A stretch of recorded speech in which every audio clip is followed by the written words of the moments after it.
I want to give you the best advice on marriage. What I'm about to share with you should normally cost $1 million, but I'm your pastor. I love you. So I'll share with you. Are you ready? First and foremost, it's not marry your friend, even though that's a good concept, an okay concept. It's not even that husbands should love their wives, even if the Bible instructs that, and I'm coming to that. It's not even that wives should submit to their husbands.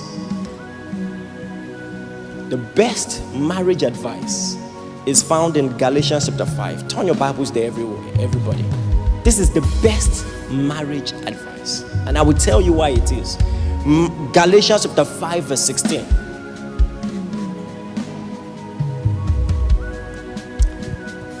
Everybody read together Galatians 5:16. Loud as you can. 1, 2, go.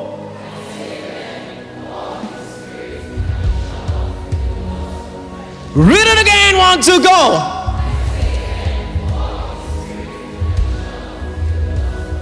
I say then, walk in the Spirit, and you shall not fulfill the lust of the flesh. Pastor, what does this have to do with marriage? Everything. Let me tell you this. In 2006, I was in a conference and a love coach was speaking. And this love coach, had made a reputation for giving people principles, practical principles for love, marriage, dating, do's and don'ts and all of that. And now he was telling a story of how one of his disciples, his proteges, was in a moment of vulnerability and forgot all that he thought. So he was asking her, didn't you remember? He said, Pastor, the moment, in that moment I forgot. I mean, you think the people who fight in marriages don't know fighting is bad? You think they don't know? Some of you who had or maybe have relationships where you quarrel often, hasn't it happened that you say, okay, you know what, let's not quarrel again from now on? You say, in fact, going forward, if she says this one, I will respond like this. Maybe I'll just say, peace. And then in the heat of the moment, it didn't play out the way you rehearsed it. Has it happened before or not?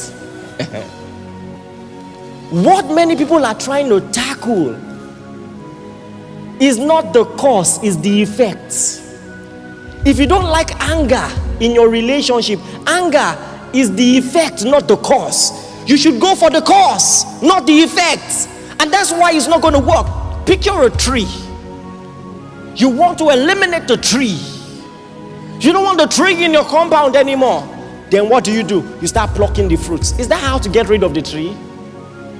So now the Bible is talking about the fruits of the flesh.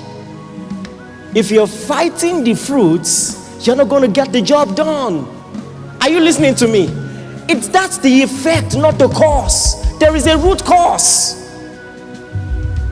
There is something supplying the anger. There is something supplying the malice. There is something supplying the fornication. There is something. It's called flesh. You know what Paul said? In Romans chapter 7, verse 19, he says, I want to do what is good, but I don't.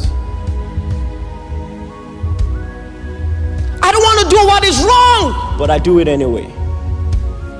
I have discovered, verse 21, this principle that when I want to do what is right, I inevitably do what is wrong. Listen, this is the root cause of quarrels in marriage. And so you can read many intellectual principles on how to do better in these aspects, and it doesn't work. That's why it seems like many marriage seminars, respectfully, are a waste of time. They are good advice, but putting it to work is just hard.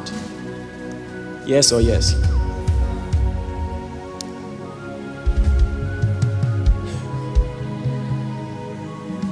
You must understand, When it comes to love, you must tackle it from beyond an emotional realm. You must tackle it with your spirit. When we think of love, we think we love strictly from our emotions and with our body in marriage. But now he says the fruit of the spirit is love. So your spirit is capable of loving, and that's where love must come from.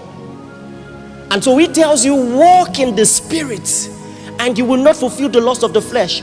Check all we call fruits of the spirit. They are ingredients of a good marriage. Yes or yes? Do you want love in your marriage or not? What about joy? What about peace? Everything you want in a good marriage or relationship is in your spirit. It's in your spirit. You just never saw the connection. You just never saw the connection between a vibrant walk with God and a healthy home. It's in the interest of your marriage that you walk in the spirit.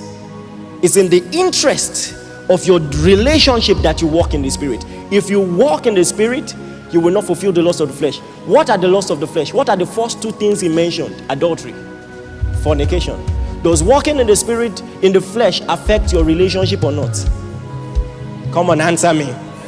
Are you learning anything?